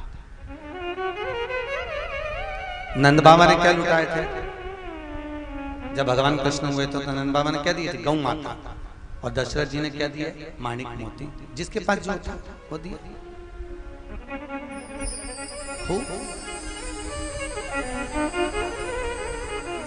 जब नंद बाबा ने गऊ में लुटाई थी ना, गाय दी थी, तो ब्राह्मण लोग ले जाके बांधते जाते थे, बांधो ले जाओ और ले जाओ और ले जाओ, खूब बांधा।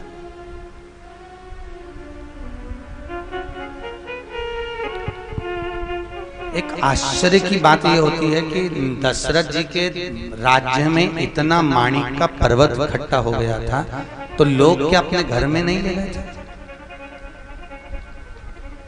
क्या लोग जितने थे वो अपने घर में क्या सोना चांदी हीरा पन्ना रतन माणिक नहीं लेकर गए? वाल्मीकि रामायण के अंतर्गत वर्णन किया बाबा ने कि जितना दशरथ जी ने लुटाया था उससे 1000 गुना तो अयोध्या वासियों ने लुटाया था। अब जब खुद ही लुटा रहे हैं तो खुद ही लेकर कैसे जा सकते? इसलिए पटक दिया, जिसकी मर्जी उठा लेना, ये रखा पड़ा हुआ। दशरथ जी के मन में निर्मल भाव था तो अयोध्यापुर वासियों के मन में भी निर्मल भाव था। मतलब अवध के निवासी कोई सहज नहीं थे, भाव की शुद्धता थी। किसी के मन में कोई कपट नहीं था, किसी के मन में कोई छल नहीं था, किसी के मन में कोई गलत भाव नहीं था, सब में प्रेम देखा, सबके चेहरे पर प्रसन्नता है, किसी में कपट नहीं, किसी में छल नहीं। होता है बुरा जो देखन में चला बुरा ना मिलिया कोई, होता है कभी कभी ऐसा भाव हो जाता है। एक राजा को मालूम पड़ा कि हमारे नगर में एक व्यक्ति ऐसा खोलला है जिसका मुंह देखो तो सुबह से भोजन नहीं मिलता। ऐसा व्यक्ति हमारे राज्य में, जिसका मुंह देखो तो भोजन नहीं मिलेगा। ऐसा होता है कि जिसका मुंह देखो तो भोजन नहीं मिलेगा। एक दिन राजा ने रानी से कहा, सुन, मैंने सुना है कि किसी का मुंह देखो तो सुबह से भोजन नहीं मिलता, एक बार प्रैक्टिकल करना चाहता हूं। तो रानी ने पूछा, क्या प्रैक्टिकल करना चाहते हो? उसका मुंह देखना चाहता हूं, मुंह देखूंगा तो भोजन मिलता है कि नहीं मिलता मुझे देखना। रानी ने कहा, बुला लो। रानी ने कहा बुलाओ। राजा ने खबर करी, बुलाया। रानी से कहा, तू दूसरे कमरे में जाकर सो, आज ही मेरे कमरे में सोएगा। सुबह जब उठूंगा सबसे पहले इसका मुंह देखूंगा। राजा उठा, उठकर सुबह उसका मुंह देखा। मुंह देखते से ही राजा सुबह से इतने काम में उलझ गया, इतने काम में उलझ गया कि 1 मिनट भोजन का समय नहीं मिला। रात के 9 बज गई। रानी ने राजा से कहा, आज तो आप ऐसे उलझे कि सुबह से आपने अन्न का निवाला नहीं लिया। राजा बोला, वह खोलने का मुंह देखा था ना,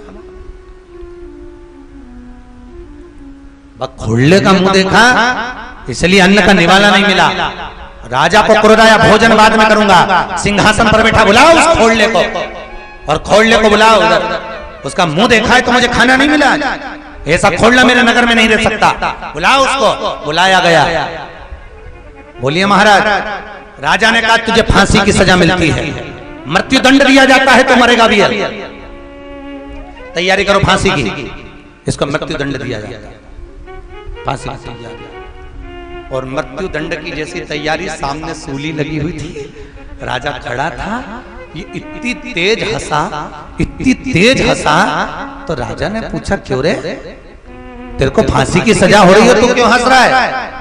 महाराज मेरे हंसने का कारण केवल इतना है कि तुम मुझे खोड़ला कह रहे हो कि तेरा मुंह देखा तो मुझे सुबह से भोजन नहीं मिला, पर मुझसे बड़े खोड़ले तो आप हो, सुबह से मैंने आपका मुंह देखा तो आज फांसी की सजा मिल गई। मुझसे बड़े खोड़ले तो आप हो कि मुझे आज फांसी की सजा मिल रही है, तेरा चेहरा देखा और आज मुझे फांसी मिल रही है। हम देखिए क्या, हम क्या क्या हम क्या क्या महाराज, बुरा जो देखन में चला बुरा न मिला कोई। महाराज राजा ने आखिरी में विचार कर लिया कि भाई मैं इसको खोड़ला कह रहा हूँ, मैं इसको ऐसा बोल रहा हूँ, मैं इसको अपशब्द कह रहा हूँ, मैं इसको ताने दे रहा हूँ, मैं इसको गालियां दे रहा हूँ, पर मुझसे मैं क्या कह सकता हूँ? हो सकता है इससे बड़ा शब्द कर सकता।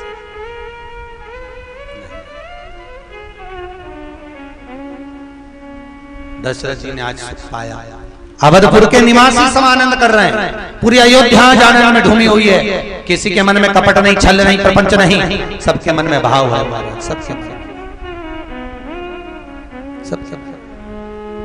सबके मन में आनंद है, सबके मन में प्रसन्नता है।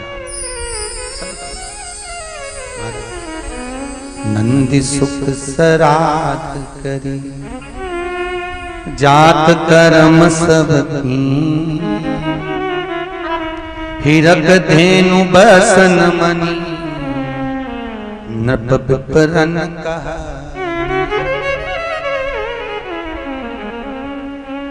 चारों तरफ आनंद समाहित हुआ, चारों तरफ आनंद मंगल शकुन हो रहा है। और महाराज सारे रात कर्म कर संस्कार करने के बाद पलने में भगवान को पौड़ाया है।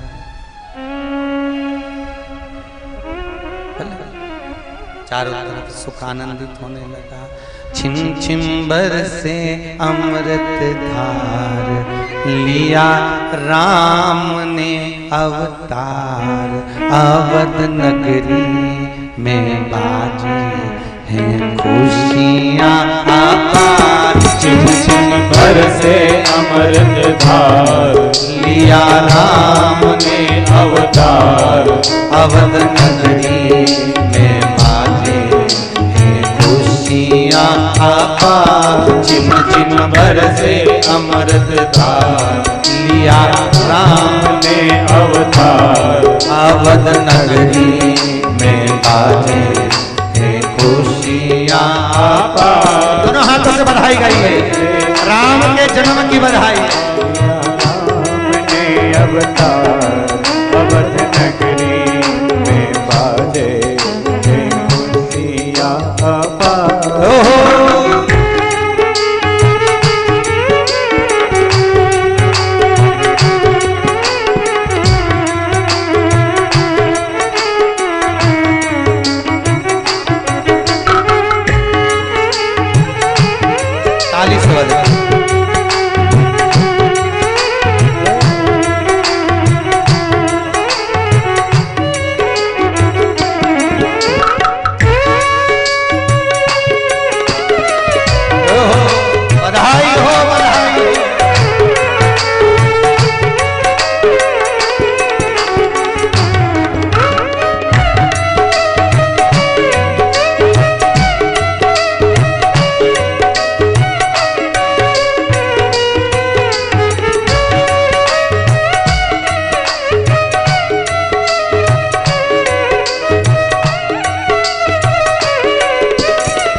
सजाया दशरथ जी ने पलना चुराया।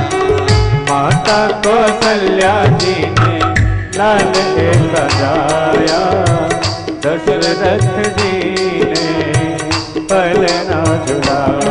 मस्तक चूमे सो बार पैया लेवे हजार अवध नगरी में जाए है खुशियाँ अपार। चिम्बर से अमृत बार लिया राघव ने अवतार अवध नगरी में जाए है खुशियाँ अपार।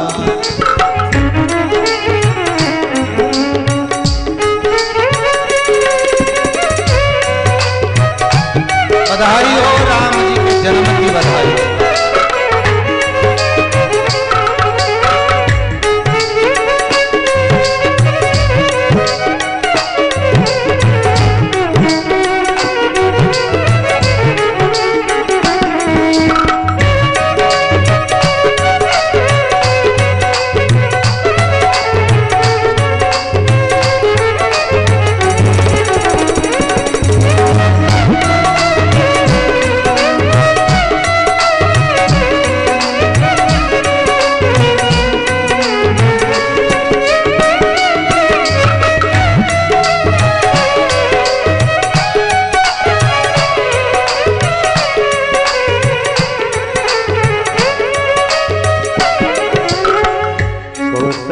माता जी ने लाल सजाया दशरथ जी ने पलना झुलाया। माता कौशल्या जी ने लाल सजाया दशरथ जी ने पलना झुलाया। राम चरणों में बलिहार मत्था चूमे सो बार हो गई चरणों में बलिहार। मत्था चूमे सो बार अवध नगरी में आए ये खुशियाँ आकार। चिम्बर से अमृतदार लिया राघव ने अवतार अवध नगरी में जाए खुशियाँ अपार। अवध नगरी में जाए खुशियाँ आकार। अवध नगरी में जाए खुशियाँ अपार। अवध नगरी में जाए खुशियाँ आकार। अवध नगरी में जाए खुशियाँ अपार। बोल रामचंद्र भगवान की जय। पूरी अवध नगरी में आनंद है। महाराज 3 बार बधाई हम आपको दे रहे हैं राम के जन्म की। 3 बार आप हमें दीजिएगा, ठीक है? बधाई हो, बधाई हो, बधाई हो। अरे नेटवर्क के कंजूसों, अच्छे से तो बधाई दो, कम से कम यहाँ तक पहुंच जाए। से धीरे धीरे दे रही वहीं की वहीं गिर जा रही है। पहले हमसे ले लो अच्छे से दम से, फिर इसके बाद दे देना, ठीक है? पहले ले लो अच्छे दम से। बधाई हो। अरे पहले हाथ नीचे रखो, पहले ले तो लो पल्लू पसार के, पहले लो फिर इसके बाद देना। बधाई हो, बधाई हो, बधाई हो। अब दो आ गई। अब आई जरा दमदारी से, पहले कंजूसाई से दे रहे थे। बताओ भगवान राम जी महाराज अवधपुरी में ऐसे मंगल साज हो रहे हैं, ऐसे आनंद हो रहे हैं कि देवता भी स्थिर होकर उस आनंद को लेने के लिए खड़े हुए। सूर्य भी नहीं पड़ता। जय जय भारत जाने को तैयार स्थिर। सूर्य भी अपनी जगह पर स्थिर हो गया। महाराज अब जब सूर्य स्थिर हो गया, 1 महीना कहां निकल गया मालूम नहीं है। भगवान की भक्ति का आनंद, दर्शन का सुख ले रहा है सूर्य नारायण। सारे सुख समाहित हुए हैं महाराज। कुछ समय बीता, भगवान शिव कह रहे हैं पार्वती, जब भगवान का प्राकट्य हो गया तो जगत जननी से कह रहे हैं मैं स्वयं काकभुसुंडी जी के साथ में भगवान राम का दर्शन करने के लिए गया हूं। महाराज श्री राधे भगवान का दर्शन करने के लिए गया हूं मैं स्वयं भगवान। और जब भगवान का दर्शन करने के लिए गया, मुझे मालूम था कि दर्शन मिलेंगे नहीं। फिर मैंने एक संत का रूप लिया, एक साधु का रूप रखकर गया, और साधु का रूप रखकर जाकर आवाज लगाई महाराज। कौशल्या मैया के कानों में शब्द गया, किसी ने जाकर कहा माँ दरवाजे पर बाबा आया, बहुत अच्छी भविष्यवाणी करता है, जरा चलकर दिखा दीजिए। अच्छा देखो, एक भविष्यवाणी यहां शंकर जी कर रहे हैं और एक भविष्यवाणी लंका में श्री हनुमान जी महाराज कर रहे हैं। एक भविष्यवाणी लंका में हनुमान जी ने भी करी। जब रावण नहीं मारा, विभीषण ने कहा इसकी नाभि में अमृत है, और दे बाण पर बाण छोड़े गए, दे बाणों पर बाण छोड़े गए। जब 31 बाण छोड़ दिए, रावण नहीं मरा, प्राण नहीं छूटे, रावण मरता ही नहीं। तो लक्ष्मण जी ने राम जी से कहा ये विभीषण जबरदस्ती का बेवकूफ तो नहीं बना दिया कि अपन से कह रहा है कि नाभि में अमृत हो, नाभि में अमृत, अपन ने बाण छोड़ दिया तो मर जाना चाहिए, फिर मर क्यों नहीं रहा? इतने में तो लक्ष्मण जी को तो बड़ा गुस्सा था, क्रोध तो बड़ा ही था।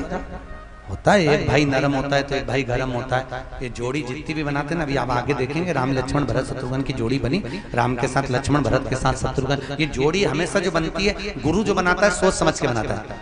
आप लोगों की भी जो जोड़ी बनाई होगी पति पत्नी की, तो पत्रिका मिलवाई होगी, जन्म पत्रिका मिलवाई होगी, या नाम मिलवाया होगा, गुण मिलान करवाया होगा, तो पंडित जी ने गुण मिलान करके कहा होगा कि भाई पंडित अगर जोड़ी बनाता है तो ये सोच के बनाता है, पति अगर गुस्से वाला है तो पत्नी नम्र,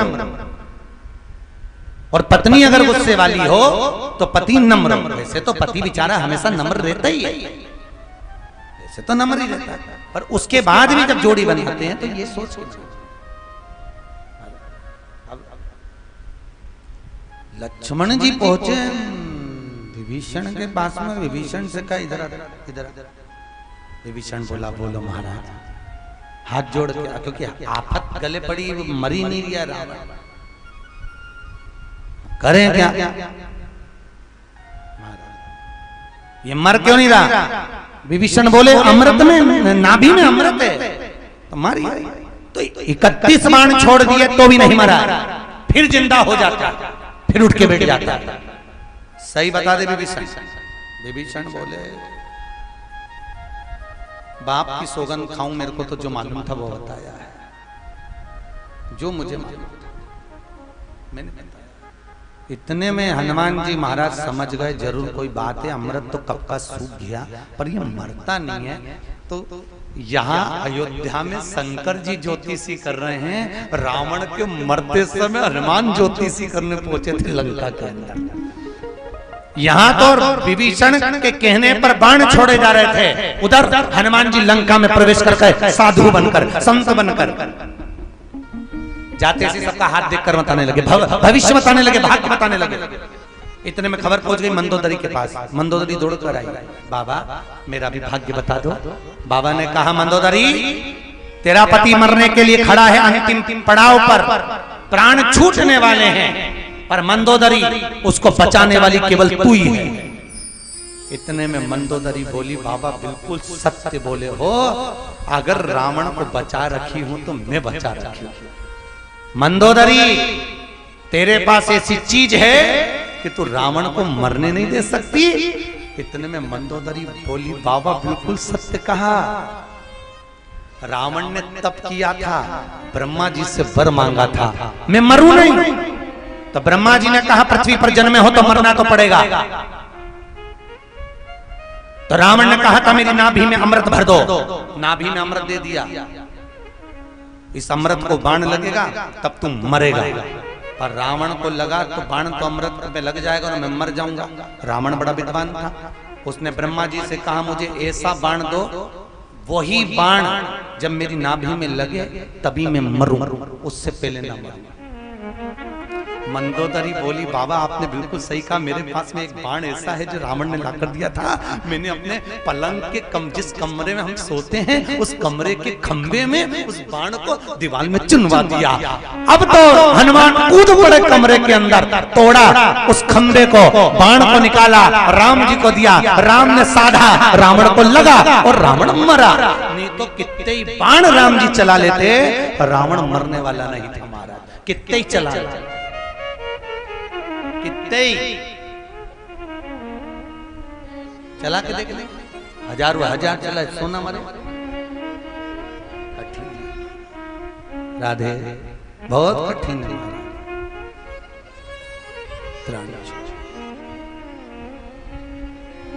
बहुत प्राणों को छोड़वाना। महाराज आज भोलेनाथ यहाँ पर भविष्यवाणी कर रहे हैं। शंकर भगवान आए, सूचना मिली अवध नरेश को, सूचना मिली कौशल्या महारानी को, दौड़ पड़ी हमारा। क्या बात है, दरवाजे पर कोई संत आया।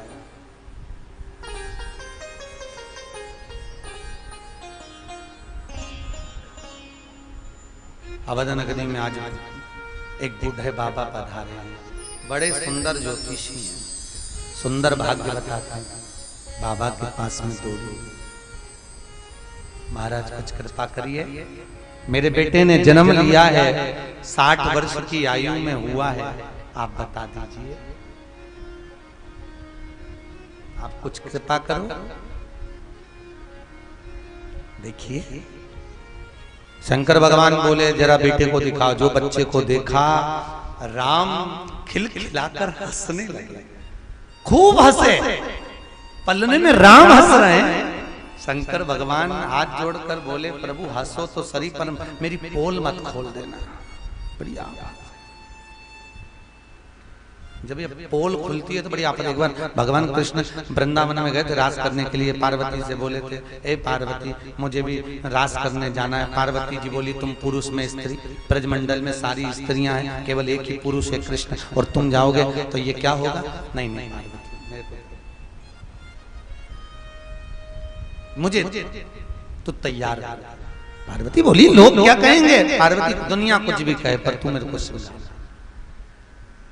ऐसा सजा दो मुझे कोई ना जाने उस रास में, उस रास में। ऐसा बताना मुझे मेरी सहेली मेरे साथ में, मेरे साथ में। बांध के जूड़ा पहन के साड़ी, चाल चले मत वाली, बिरज में आ गए, बिरज में आ गए। एक दिन वो भोले भंडारी बन के सुंदर नारी, बिरज में आ गए हैं, बिरज में आ गए हैं। बड़े भाव से, आनंद से, दोनों हाथों से जय हो।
सुंदर नाथ बिरज में आ गए हैं,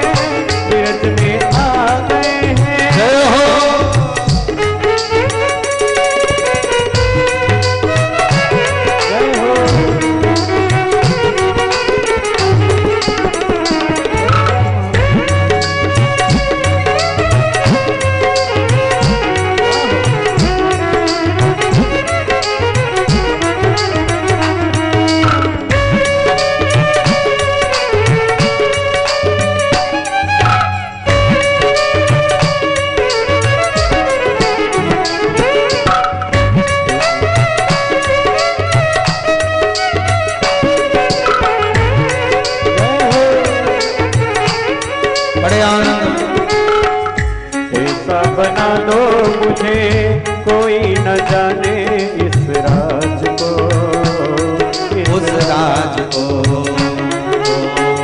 ऐसा सजा तो मुझे कोई न जाने इस राज को, इस राज को। ऐसा बताना मुझे मेरी सहेली मेरे साथ में, मेरे साथ में। जय हो। ऐसा बताना मुझे मेरी सहेली मेरे साथ में, मेरे साथ में। बांध के जूड़ा पहन के साड़ी चाल चले मतवाल, गिरज में आ गए हैं, गिरज में आ गए हैं। एक दिन वो बोले भंडारी बन के कुछ नर नारी विरज में आ गए हैं, विरज में आ गए हैं, विरज में आ गए हैं, विरज में आ गए हैं। भगवान शिव ब्रजमंडल में रास करने आए थे, इतना घूंघट कर कर लहंगा चोली पहनकर। भगवान कृष्ण ने खूब रास रचाया। रास रचाने के बाद भगवान कृष्ण ने गोपियों से कहा, इतने दिनों से तुम मेरे संग में रास रच रही, आज तक मैंने तुम्हारा मुंह नहीं देखा, जरा लाइन से तो खड़ी हो जाओ। सब लाइन से खड़ी हो गई। भगवान शंकर ने मन में सोचा, आज ही मुंह देखना था, आज ही का दिन मिला था। शंकर भगवान ने सोचा, सबसे आखिरी में खड़ा होऊंगा, मुंह देखते देखते इधर आएगा, जब तक मैं खसक ही जाऊंगा। शंकर जी सबसे आखिरी में खड़े हुए और भगवान मुंह देखते देखते देखते देखते जैसे ही जाने लगे तो भगवान शंकर भगवान कृष्ण ने सोचा कि ये भग जाएंगे। भगवान कृष्ण बोले, सुनो गोपियों, आज मैं सबसे आखिरी से मुंह देखना चालू करूंगा। शंकर भगवान बोले, और ही फंसे। तो शंकर भगवान मन में सोचे, मैं उधर जाके खड़ा। शंकर भगवान दौड़ के उधर खड़े हो गए। भगवान कृष्ण बोले, अब मैं उधर से मुंह देखूंगा। शंकर भगवान बीच में फंस के खड़े हो गए। मुंह देखते देखते देखते देखते देखते देखते जैसे ही सामने आकर खड़े हुए कन्हैया, शंकर भगवान घूंघट लिए थे। कितना घूंघट? अरे बोलो तो सही, इतना देखा है आप लोगों ने? अरे बोलो तो, पहले चलता था इतना घूंघट, पहले इतना घूंघट चलता था, धीरे धीरे धीरे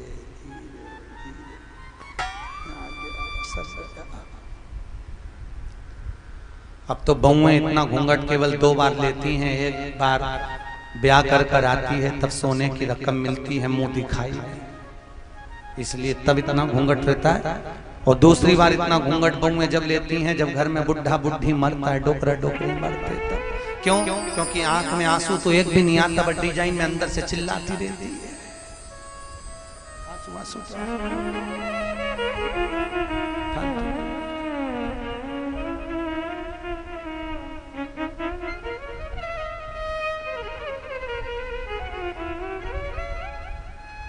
जब बुढ़ा बुढ़ी मरते हैं ना तो बहू में बहुत अच्छा रोती है। कभी तुम देखना डिजाइन में इतना अच्छा रोए, नई नई डिजाइन में खूब अच्छी अच्छी टॉपिक चेंज कर करके रोती है। एक बहू रो रही थी, अरे अम्मा तू हमें छोड़ के चली गई, अरे हमको भी ले जाती, हमें क्यों छोड़ गई। इतने में पति पास में बैठा था, उसने कोनी मार के, चुप रह अम्मा, क्या 4 व्हीलर गाड़ी लेके गई? चुप चुप। उसने टॉपिक चेंज करा, दूसरी डिजाइन में बोलना चालू करा, तुरंत चेंज।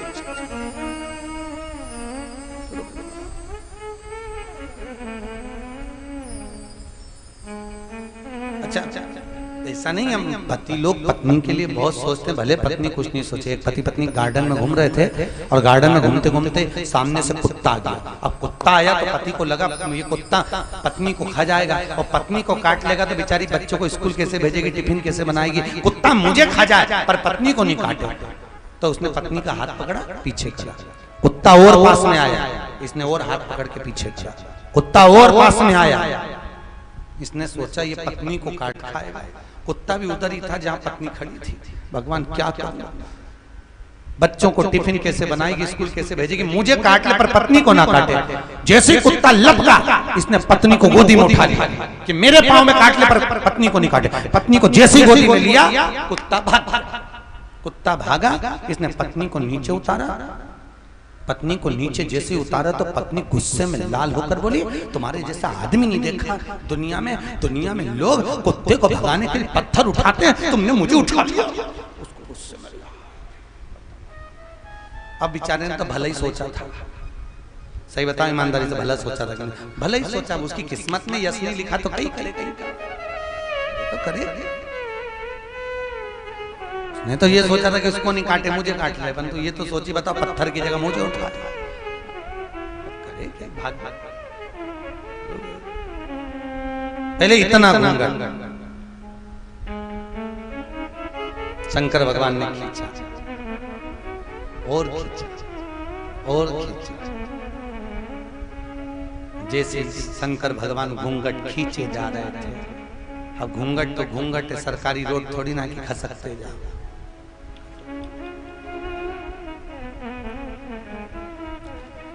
जो जूड़ा बंधा था, जटा की जगह जूड़ा, वो पिन से टच था, जैसे खींचा पूरा जूड़ा नीचे, पल्लू नीचे। शंकर भगवान के चेहरे पर स्माइल थी।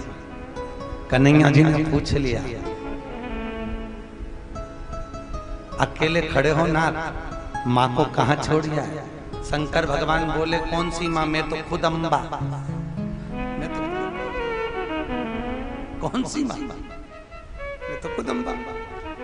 इतने में भगवान शंकर को हंसी। भगवान कृष्ण ने गोपियों से कहा, अगर ये अम्बा है, गोपियों जाओ, आज मुझे नई गोपी मिल गई, इसके साथ रास रचाऊंगा। शंकर भगवान को पूरी रात नचाया। अब शंकर भगवान तो कोई इतने नाचने वाले, वो तो तांडव करते थे, कभी कभी करते थे, साल 6 महीने में कभी फुर्सत मिल जाए तो कर लेते, नहीं तो कहीं रोज रोज करें। और इनकी तो रोज की हैबिट थी, रोज गरबा रमे ये तो गोपियों के साथ। अब इनकी तो खूब प्रैक्टिस, इनकी तो कोई प्रैक्टिस ही नहीं। इनको इतना नचाया, रात भर इतना नचाया।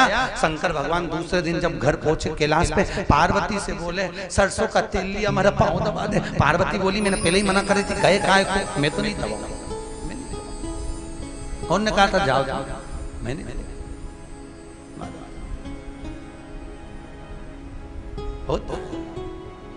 आज भगवान शिव अवधपुरी में लाला का दर्शन करने पधारे,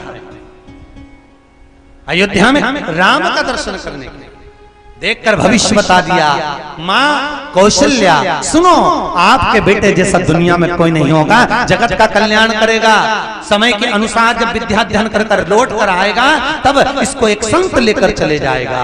माता कौशल्या की आंख में आंसू भर गए, मेरे बेटे को मैं किसको दूंगी? नहीं माँ, देना तो पड़ेगा। जब तुम्हारा बेटा बाबा के साथ में जाएगा, विश्वामित्र के साथ जाएगा, वापिस जब आएगा तो बहू को लेकर आएगा। इतने में तो कौशल्या जी ने सोचा, फिर तो भले जाए, कम से कम बहू तो लिया आएगा।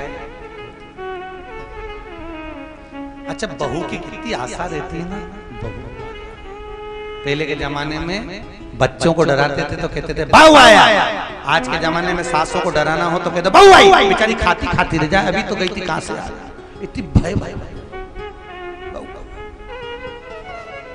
पहले के जमाने में लड़की सोचती थी कि सास कैसी मिलेगी। सही है कि गलत है? पहले लड़की सोचती थी सास कैसी मिलेगी, भगवान जाने अच्छी मिलेगी बुरी। आज के जमाने में सास को सोचना पड़ता है जगदम्बा कैसी आएगी। सास भगवान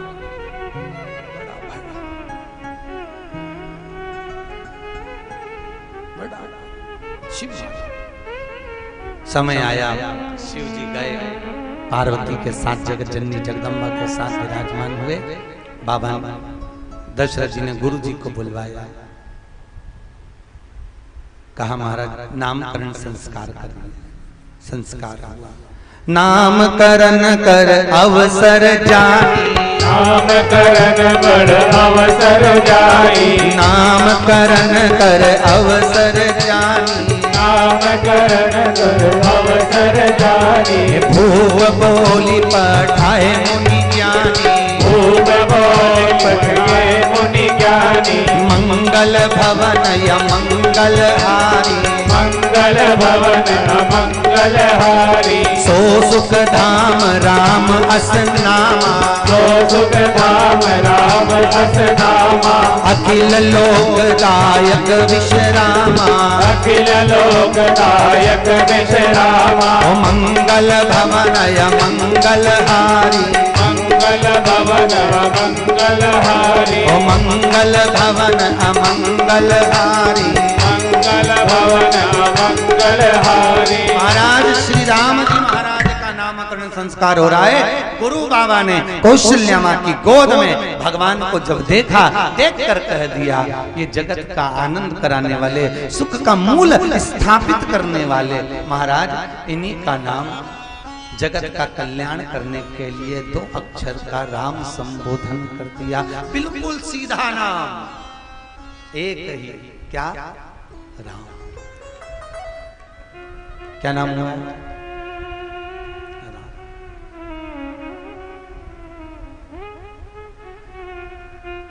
पूरा जगत राम राम राम, पूरा जगत।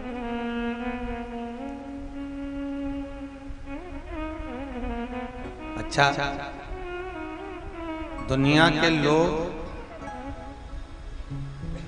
राम का नाम सही मायने में समझ पाते हैं तो मरने के बाद समझ पाते हैं। जब कोई लेकर जाता है और चिल्ला चिल्ला के कहते हैं राम नाम, अरे बोलो, जम के बोलो राम नाम, आवाज ही नहीं आ रही। तुम लोग तो एक घबराते हो राम नाम सत्य बोलने में। हम तो सबसे कहते हैं दिवाली मिलने जाओ तो हैप्पी दिवाली मत कहो, होली मिलने जाओ तो हैप्पी होली मत कहो, डायरेक्ट जाकर कहो सेठ जी राम नाम सत्य है। सेठ जी को करंट लग जाकर कुर्सी से नीचे गिर जाएगा। क्यों रे, मेरा बुरा चाहता है? नहीं, मरने के बाद लोग राम नाम सत्य बोलेंगे, तब सत्य नहीं बोल पाओ। अभी मौका है थोड़ा सत्यमय जीवन। शंकर जी के माथे पर तीर्थ त्रिपुंडे, सत्यम शिवम सुंदरम। दुनिया के लोगों ने सत्य को मिटा दिया, शिव को मिटा दिया, सुंदर बनने के लिए घिसके लगा लिया कि मैं सुंदर बनूं। न सत्य रहा न शिव रहा।